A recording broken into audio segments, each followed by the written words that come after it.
I just drove 7 hours for this.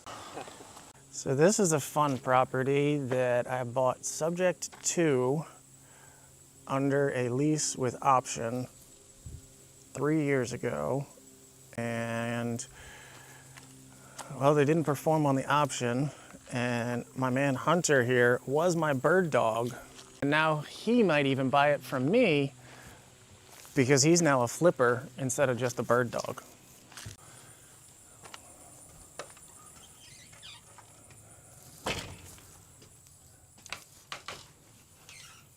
Wow. You let me buy this thing? I